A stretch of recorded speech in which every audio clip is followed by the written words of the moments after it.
Theories of accommodation. In what is accommodation? It is a mechanism by which eye changes refractive power by altering the shape of the lens in order to focus objects at variable distances. The word was introduced by C. A. Barrow in 1841.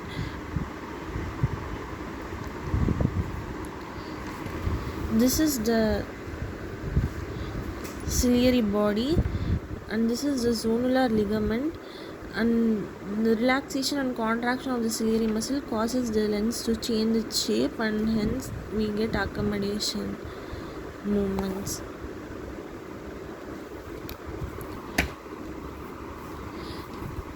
There are around 7 to 8 theories of accommodation.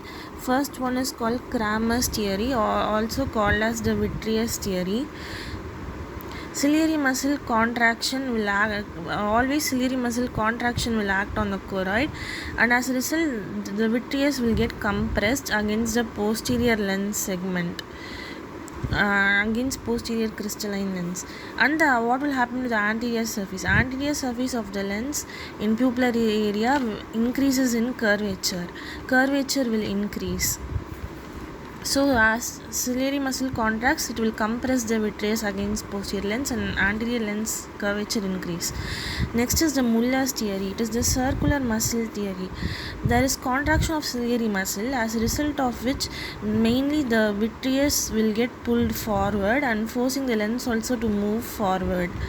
If the vitreous, we all know the eye structure, if the vitreous moves forward, even the lens has to move forward. Here vitreous and lens, so resulting power of the eye as a whole will increase.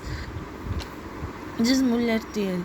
Next is the von Helmholtz theory. There are two subdivisions. For distance vision, when the ciliary muscle is relaxed, the zonular tension is increased, and it will pull the crystalline lens, this time outwards at the equator.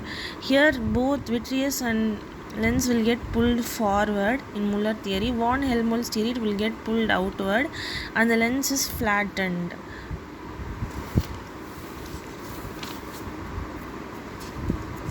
Here compressed vitreous against posterior lens and anterior lens curvature increase.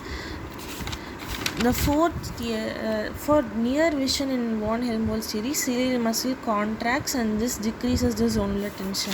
Here previously it is relaxed and it increases the tension, but here it is contracts and it decreases zonular tension.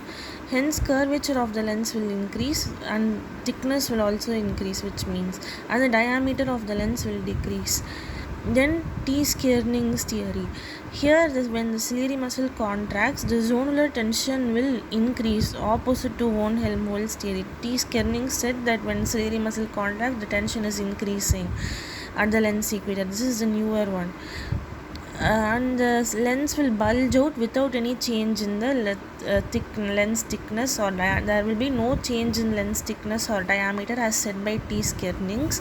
But later the modified T-Skerning theory says that lens thickness and increases during accommodation, and ciliary muscle contraction also occurs when it occurs. Here without any change in lens thickness, but here thickness is increasing.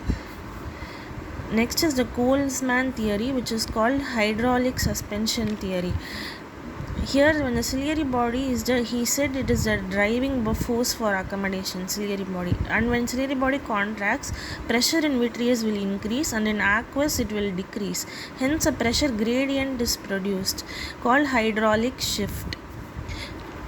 This anterior lens curvature will become more steeper and vitreous prevents the posterior movement of lens. These are two extra points. Next is Karcher's theory, or equatorial zonular tension theory. Here when ciliary muscle contracts, equatorial zonular tension will get increased, same as in T-Skerning's theory, and the diameter will increase. Then Johnson's theory.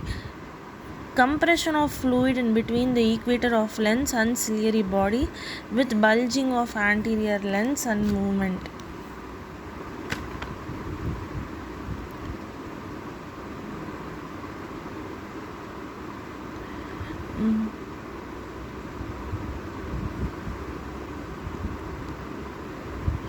and anterior movement of the lens. There will be compression of the fluid which is in between the lens and ciliary body.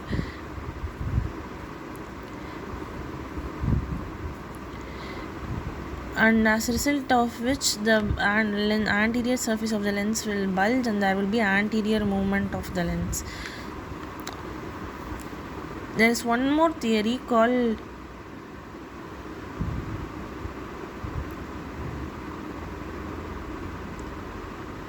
Gullstrand's theory. According to Gullstrand, elastic force of the choroid will make restoring force to the ciliary muscle, and the elasticity in the peripheral surfaces was thicker than the central. Thank you.